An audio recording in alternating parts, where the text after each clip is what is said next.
Errol, how are you? This is Terry Ilous. Man, I'll tell you what, you have got some rock on your hands when it comes to this music, this new collection of sound. Thank you, brother. Appreciate it. Thank you, Harold. You know, to make it your own, how is it that you were able to dive into this project saying, okay, you know what, we're going to try some new things in this, and I love it? Thank you. Which project are you referring to? All or Nothing? All or Nothing's where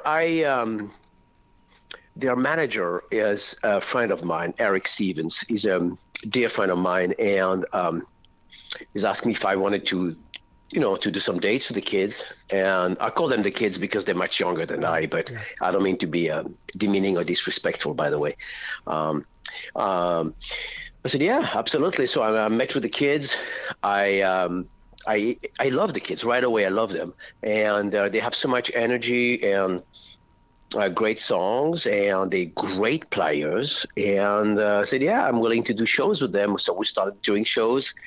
And one thing led to another. I told them, I said, well, you need songs. You need to write new songs. And they said, yeah, we're working on something. I said, well, as a matter of fact, I may have a song for you. So I presented the song to them, and they said, oh, it's great. Can we do it? And at the same time, I said, why don't we get George involved, George Lynch? Yes. And George, I sent the track to George, and George replied to me within a few minutes and said, I'm in.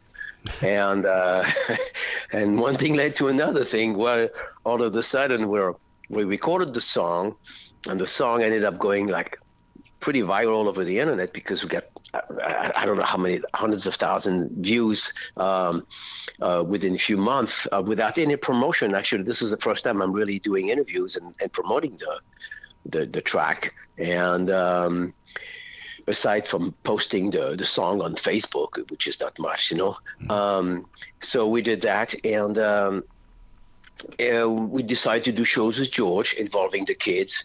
And every show is sold out. I mean, go figure, George is happy. I'm happy. The kids are happy. Everybody's happy. Promoters are happy. They're making money. Everybody's happy. Can you imagine what the world of music would sound like if those that were there in the 50s and 60s got to sit down with the people that inspired them to be creative? Because, I mean, we're in a moment when you talk about the kids and stuff like that. These guys are learning from the legends of music. Yeah, well, you see, I think it's I think it's important to pass on the torch. I mean, what I'm trying to say is it's important to help the new generation. We're not here, personally, as artists, we're not here eternally. So bottom line is, as we're getting older, we have to help other kids. We have to help the new generation instead of being angry and say, oh, I'm getting old, I can't do this. No, don't look at it this way. Look at it that we as artists achieve certain things, and we should be grateful about that, by the way. And I'm grateful for the fans and grateful for my career. And I said, you know what, I'm going to help somebody else because they may need my help. And turns out, and Brett now is the new singer for Great White. And I remember doing some Great White songs with him. And I said, you sound great. When I find out that they were looking for a singer, of course, he did it himself. I mean, it's not like I'm the one who got him the gig, not at all. But I pushed him. I said, you can do it. You're a great singer. You're going to do it. And he apparently he's doing fantastic. And I'm really happy for the kid. I mean, he sings great, and he's got such a positive energy, which is what we need in this music business. Yeah. We need positiveness. We don't need, there's so much anger. The world is divided and everything, and we need people like Brett. We need smiles. We need happiness. Yeah, I've always thought that, especially after the COVID lockdown and stuff like that, that music would step forward and be that one energy source for that positive resource as well as outsource. Well, I don't think it really happened, to be honest with you. I didn't see much of a change after COVID. People, I didn't see that. Maybe you did, but I didn't see it. At the beginning, people were all like, yeah, let's help each other, yeah, Woodstock, the 60s, yeah. I don't see that. I didn't see that way. I just saw that people were the same. It's like a little bit like 9/11. After 9/11, for the few months, people were like loving each other. Everybody was like, oh, we need to help each other. We need to save the world and everything. And A year later, nobody remembers 9/11, which is the biggest. Yep. It hurts me so bad because, God, man, thousands of people died, and we should remember them every freaking day, So, no, I think we have a tendency to forget too easily, and we need to not be that way. We need to help each other. I mean, I'm not trying to be Jesus Christ here, by the way. I'm not saying this in a bad mean. I don't mean to be disrespectful by mentioning his name. I'm just saying that it's important to give back because I believe, I do believe that giving is receiving. This is the way I go by. My motto is giving is receiving. You give something to someone without expecting anything in return, of course. Then you get a lot of love because you see the person's joy and you see their happiness, and just that's it. That's, for me, that's good enough. And if something else comes from that, well, great. If nothing else, it's okay. Just don't forget to give back. Yeah. Great rock needs a place to play, and that's the one thing that you have provided. When you were talking about YouTube and things like this, what happens is that I remember the days when you had to go to the radio station, and then the radio station decided. These days, when you place it out there on YouTube, that's an open door for me to say, I'm going to pass this to a friend, to a friend, to a friend, to a friend, to a friend. Yeah. It's getting that connection made. Yeah. It's just, again, I mean, I never forget when I came to this country, some old man, I met this elderly person. He was at the time 78 years old or something. He gave me a place to stay. I was an immigrant. I had very little money. I came in America. It was $500 in my pocket. I didn't speak English. I had $500 in my pocket. I knew this gentleman through a friend of a friend of my parents, and he gave me a chance. He says, we can stay here and I will help you because I am myself an immigrant. I came to America. I flew Germany to escape the Nazi regime, and I'm going to give you a chance. And he gave me a chance, and I would never forget that gentleman. If it wasn't for him, I would probably not be here today. So I said to myself, if I can help people in general doing anything in life, I will. And these are the words I live by, Part of that help also includes teaching those that play guitars and drums the actual engineering of a project too. Because I mean, I love the way that modern day technology allows us to have studios, not necessarily in a recording studio, but rather at home. Show it to your kids. Help people. Just don't be a schmuck. You know what I mean? Mm-hmm. It's just the way life is. And you'll be happy. You'll be a better man. Put it this way. That's all I'm. If you only knew how many chefs that I talk to that say that about family traditions when it comes to the recipes and things like that, they say, no. My mom would want the world to have this recipe. It's not going to be a secret. Of course, they are. Anything in life, not just music. Anything. We're talking food. Anything. Pass on the secret. Just pass it on to somebody else. Just the world needs to enjoy it. Nothing should be kept just for ourselves. I mean, that's my motto, man. I mean, that's the way I live, words I live by all the time. How big will this project be? Are there certain songs that will be an EP, a full album? What's happening? Well, we just did 2 shows in a row in this weekend that were sold out. The crowd loved it. George loved it. And George and I talked about doing a full album. We don't know exactly how it's going to happen, if we're going to go through a record company or if we're going to go through finance everything through private investors. I'm not exactly sure. I know we want to work, George and I want to work together, and the kids as well, because the kids will be involved. Of course. Again, I don't mean to be disrespectful to call them the kids, but they, to be honest with you, some of them call me dad. So I got to be honest with you. Yeah, I totally get that because I create with young people, and I too understand that the kids, because they don't hold the experience that you do, and they want to learn so desperately. Yeah. They're eager. Well, they're 21 years old. You have to realize, I go on stage with people that. They're 21 years old. Brett is 25. Ian is 25 also. They all. Jacob is 25. Skylar is 21. No, they're all 21 basically. So It's amazing. I mean, God, man, and they still love 80s music. They talk about Motley Crue, they talk about the Skid Row, all those great bands. And I'm like, how do you know Skid Row? I mean, they're like, you know, when that song came out, you were not even born. And like, oh, I love that song. I'm like, wow. I think it's amazing. And they do it. Honestly, they sing. Brett, for example, is such a great singer. He does such a great job.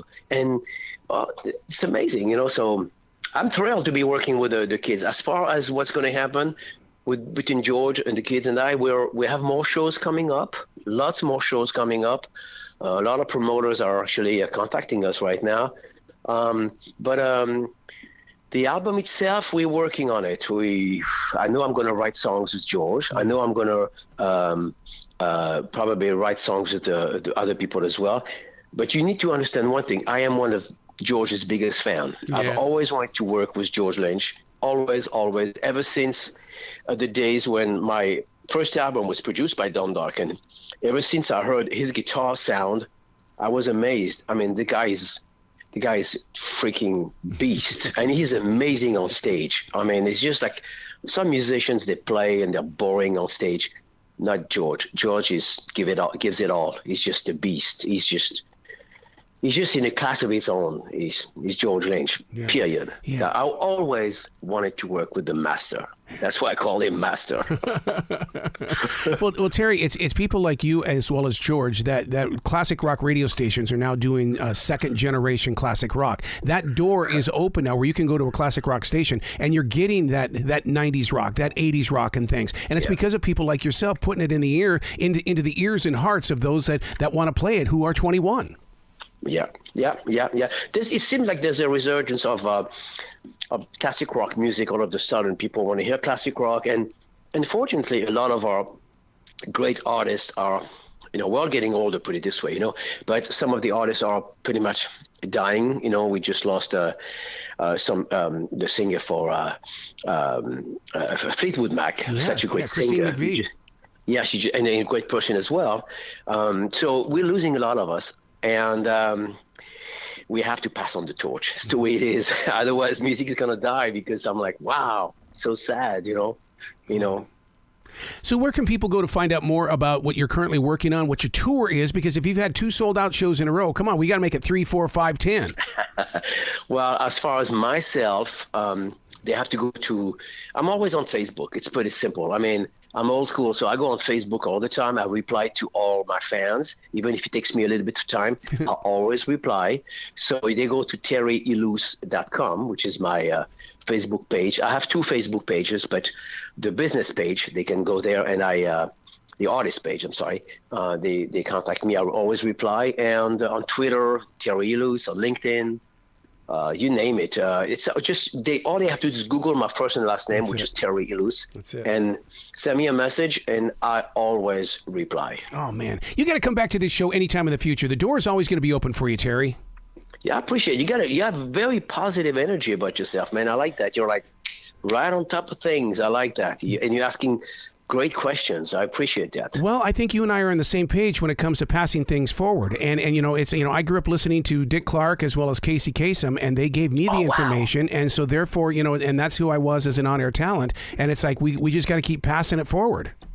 Are you a musician yourself? You know what? Here's what happened. I was a musician in, you know, garage band as a kid and all that kind of stuff. And then, you know, that the door opened for me to do radio. Well, radio is like, you know, is a stage too. And that sucked me in big time.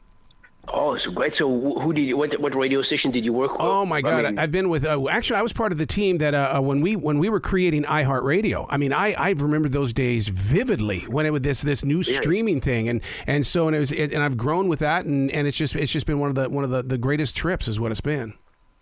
So what do you think of the